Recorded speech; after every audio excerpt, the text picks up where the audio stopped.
Why don't we get into some of the more controversial ideas about bicycling? Because there's one in particular that I wanted to address, and that's safety. Now, like with bicycles riding amongst 2,000-pound steel cars and whatnot. Well, they're not all steel anymore, but Yeah.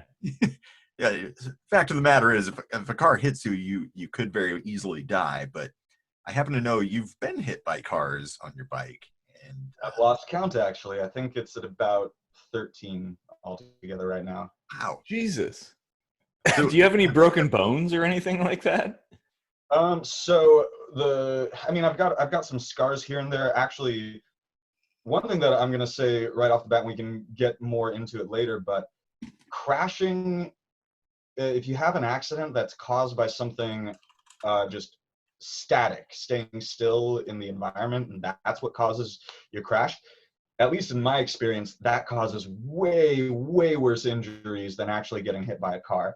And we'll go into that in a second. But my two sort of long-term injuries are one from, I think it was April 21st, 2011.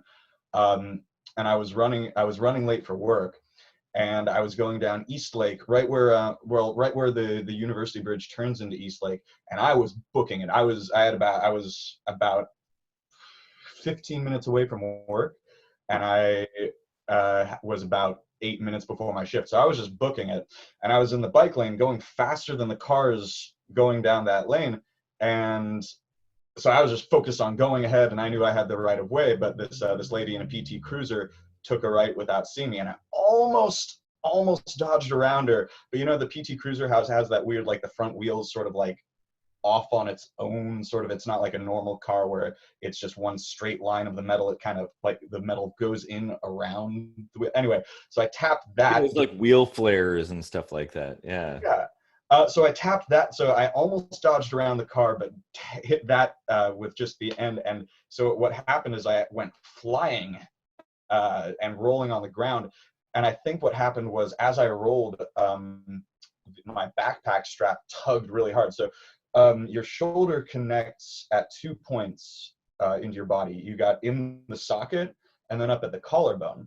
So my right shoulder is disconnected now at the collarbone. ooh, The doctor told me, like, yeah, if you want, you could get a surgery to reconnect it. It'll take you about a year to heal. You're going to need a lot of physical therapy and such. And I was like, well, what if I don't? It's like, well, you're still going to need physical therapy, but you'll probably be better in a few months. And it's not really debilitating. It's just there's always going to be this little lump here. And the muscle above it's going to get sore more often because it's doing extra work to keep everything all together. And so, yeah, it still gets sore from time to time. But actually, the worst injury that I've ever gotten on a bike, that was, well, first I got the injury, and then a couple months, and it was starting to get better. And then a couple months later, I got hit by a car, and that sort of exacerbated it a bit. But the initial injury was actually from, the South Lake Union Trolley, as everybody loves, the slut, as everybody loves to call it. Last July, I was riding my bike, and my wheel got caught in the track, and so I sort of fell straight over to the side. Now, I've fallen over to the side and gotten, like, all sorts of scars on my elbow before. But the thing is, the way that I fell in the past, what happened was, it was when it was really wet. And one thing that's really fun to do on a bike is to turn more with your weight than by turning the handlebar. And you use, like, sort of the placement of your head really changes what direction you're going to move. But when it's wet, that's not a great idea, because when it's wet, you really want to turn staying as upright as possible, because you don't want your bike to slip out. Anyway, so all the other times that I'd fallen that way, my bike slipped out, and so most of my momentum was going forward, and so most of the injury was just scraping. And so for those times, I only really got bruised up. This time, because my wheel got caught in the tram track, all my forward momentum stopped. And because my wheel was in that track, it's kind of like with an axe, how, like, look at like my axe, whatever back there. When the point is in front of the handle, you get that much more leverage and it hits that much harder. And so I think with my wheel going below ground, while it sort of put the leverage point below ground, and so when I fell over, you might be able to see this big scar. Oh yeah. Yeah. So that's what I landed on, and I jammed upwards, and I tore. I think it's called the supraspinatus, and it's the muscle ligament that goes along the top. And yeah, so that was last July, and right now I still can't do pull-ups or push-ups, which was a major part of my workout. And I'm sure that the car that hit me let's see, that accident was beginning of July, and then it was the end of August that I was just getting good enough to ride again, and this lady rear-ended me.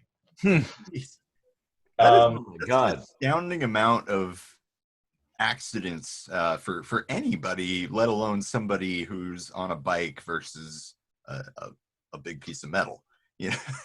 Well, so the thing is, I've tried to, because when I talk to other cyclists and tell them about how many times I've been hit and how many accidents I've had, a lot of times they get like, wow, that's so many. And then I talk to them about how often they ride, and it's like, well, they ride like 2 days a week. They ride when it's sunny out, and they've had a few accidents. So I think statistically, because it's very rare that I meet somebody else who actually rides like the way that I do, using it just like every day. One of the few times I did it was this girl from Chicago, and she had actually been hit by way more cars than I had. So it's hard to tell, because only like even in Seattle, which is known as like a big cycling city, only like 3% of the trips that anybody does are on bicycle, and of those people who are riding the bikes, maybe somewhere between 1 to 5% of them actually use it like the way that I do, riding day in and day out. So it can be hard to tell exactly statistically, where that stands. But yeah. But I mean, even if you compare it just to a person who commutes that often in a car, you would be hard pressed to find somebody who's been in 13 accidents by the time they're 30. Well, I think it has something to do with the scale of things. Like, you're talking about somebody on a bicycle, they're fairly thin and narrow compared to like this huge SUV or something like that. Like, it's hard to notice a bicyclist. Yeah. That's actually my main point with safety, is that, you've got these fast moving boats of steel and fiberglass or whatever. But the visibility from a car is limited to macro things, things that you can notice easily with periphery.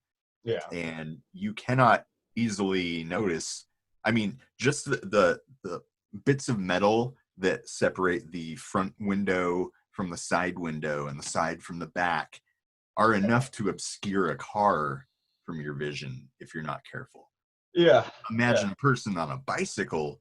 I mean, like I may not ever have driven a car, but I mean, I've been in cars plenty of times, and I've, especially in the last 5 years or so, really like looked around and been like, wow, visibility is a lot worse than this.